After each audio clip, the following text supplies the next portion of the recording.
8 पीढ़ी उसकी बैठ के खा लेती थी। सही है जी। राजा ठाठ बाट में मौज में रहता जी, लेकिन अचानक से उसके दिमाग में आया कि 7 पीढ़ी तो बैठ के खा लेगी, लेकिन 8वीं पीढ़ी का क्या होगा जी। हाँ जी। तो ये सोच के जो राजा है वो दिन प्रतिदिन बीमार होता चला गया। हाँ जी। बेड पे आ गया, पूरा कमजोर होता गया, ना भूख लगती, ना नींद आती, ना प्यास लगती। सही है जी।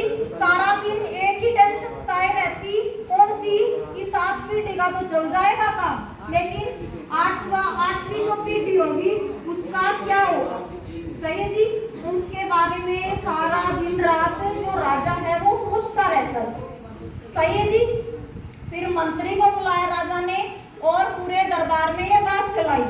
तो जो मंत्री हैं उनसे थोड़ा विचार विमर्श किया। बाद में क्या है, उन्होंने बताया कि एक बाबा है, एक पुरोहित हैं, उनसे सलाह ली जाए कि क्या होगा। सही है जी। तो जो पुरोहित है उसको दरबार में लाया गया जी। उसको सारी बातें बताई गई कि राजा बीमार क्यों हो गया।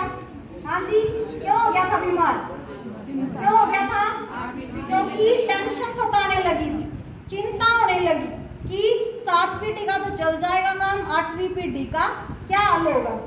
सही है जी। तो फिर वो क्या है, पुरोहित दरबार में आया जी, राजा के पास आया, वहां राजा से बातें की।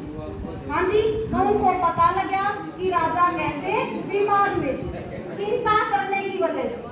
किसकी वजह से, चिंता करने की वजह से। सही है जी। तो उस पुरोहित ने बताया कि आप उस गांव में जाइए, एक गांव है वहां जाइए, वहां एक दादी माँ है। कौन है जी, एक बुढ़िया है। वहां जाइए और क्या है, एक कटोरी में आटा ले जाइए। क्या ले जाइए, आटा ले जाइए और उससे दादी माँ को दे दीजिए। सही है जी। राजा था जी, एक कटोरी क्यों ले जाएगा।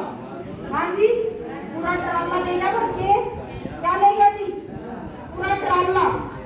लेकिन जब ढूंढते फिरते उस दादी माँ के पास पहुंचे, उस बुढ़िया के पास पहुंचे, तो क्या हुआ जी, जब दरवाजा खटखटाया और दादी माँ घर के अंदर से बाहर आई, तो क्या हुआ जी, राजा ने बोला कि ऐसे ऐसे बात है और ये जो ट्राला करके लाया हूँ ये आटा आप रख लो, आप ले लो।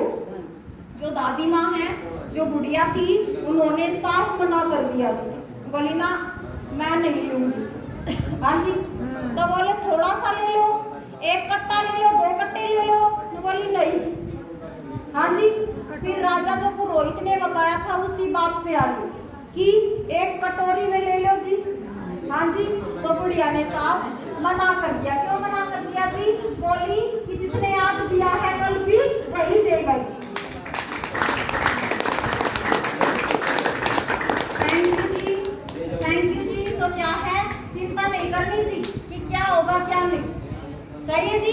अपना रिलैक्स होके अच्छे से रोज रोज सेंटर में आना है और रोज रोज थेरेपी लेनी है। सही है जी। परिवार है, परिवार को भी क्या है, सेंटर में ले आना है।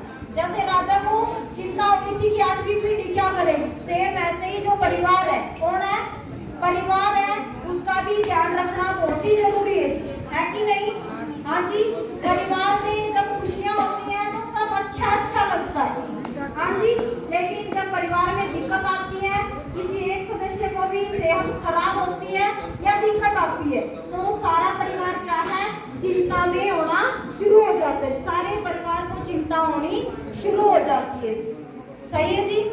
तो इसलिए अगर परिवार को भी लाओगे, सारा परिवार आएगा, तो क्या है, वो भी पूरी तरह से सेहतमंद हो जाएंगे जी और परिवार में कोई भी दिक्कत